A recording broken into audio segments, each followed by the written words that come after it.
जय श्री कृष्णा। राधे राधे। आज आप लोग सुनेंगे शिव पुराण महात्मा कथा अध्याय 7। सूत जी बोले, सौनक, शिव पुराण सुनने का व्रत लेने वाले पुरुषों के लिए जो नियम है उन्हें भक्ति पूर्वक सुनो। शिव पुराण की पुण्यमयी कथा नियम पूर्वक सुनने से बिना किसी विघ्न बाधा के उत्तम फल की प्राप्ति होती है। दीक्षा रहित मनुष्य को कथा सुनने का अधिकार नहीं है, अतः पहले वक्ता से दीक्षा ग्रहण करनी चाहिए। नियम पूर्वक कथा सुनने वाले मनुष्य को ब्रह्मचर्य की अच्छी तरह से पालन करना चाहिए।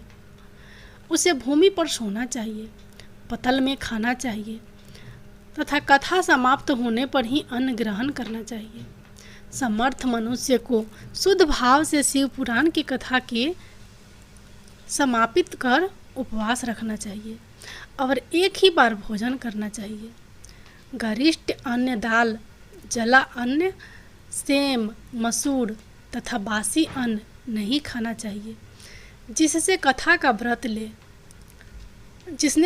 व्रत ले रखा हो उसे प्याज, लहसुन, हींग, गाजर, मादक वस्तु तथा आमिष से कही जाने वाली वस्तुओं को त्याग देना चाहिए।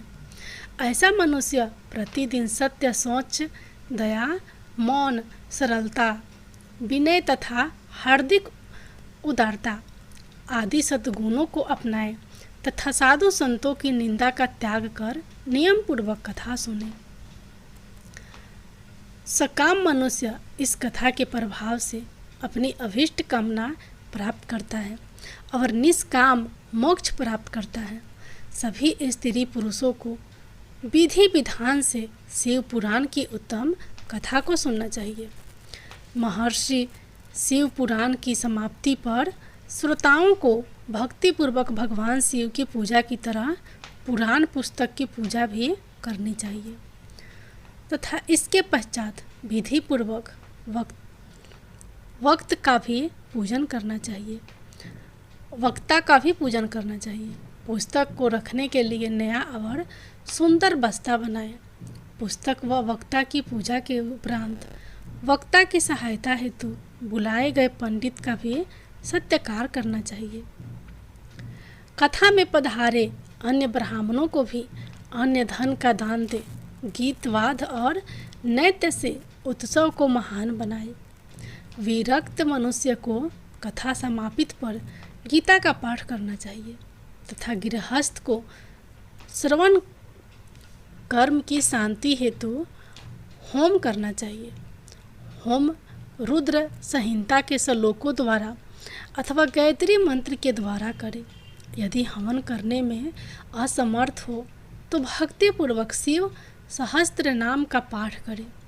कथा श्रवण संबंधी व्रत की पूर्णता के लिए शहद से बनी खीर का भोजन 11 ब्राह्मणों को कराकर उसे दक्षिणा दे। समृद्ध मनुष्य 3 तोले सोने का एक सुंदर सिंहासन बनाए और उसके ऊपर लिखी अथवा लिखाई हुई शिव पुराण की लिखी पोथी विधि पूर्वक स्थापित करे तथा पूजा करके दक्षिणा चढ़ाए। फिर आश्चर्य का वस्त्र, आभूषण एवं गंध से पूजन करके दक्षिणा सहित वह पुस्तक उन्हें भेंट कर दे। सौनक, इस पुराण के दान के प्रभाव से भगवान शिव का अनुग्रह पाकर मनुष्य भव बंधन से मुक्त हो जाता है। शिव पुराण को विधि पूर्वक संपन्न करने पर यह संपूर्ण फल देता है तथा भोग और मोक्ष प्रदान करता है। मुने, शिव पुराण का सारा महात्मा जो संपूर्ण फल देने वाला है मैंने तुम्हें सुना दिया है। अब आप और क्या सुनना चाहते हो? श्रीमान शिव पुराण सभी पुराणों के माथे का तिलक है।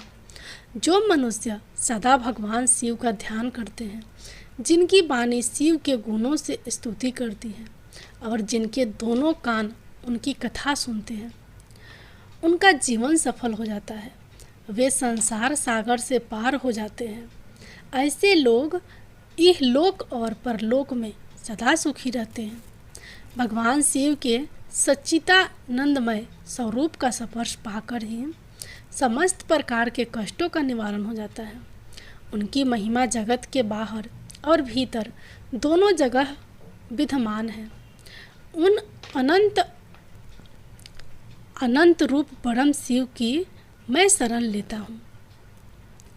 जय भोलेनाथ, जय माता पार्वती।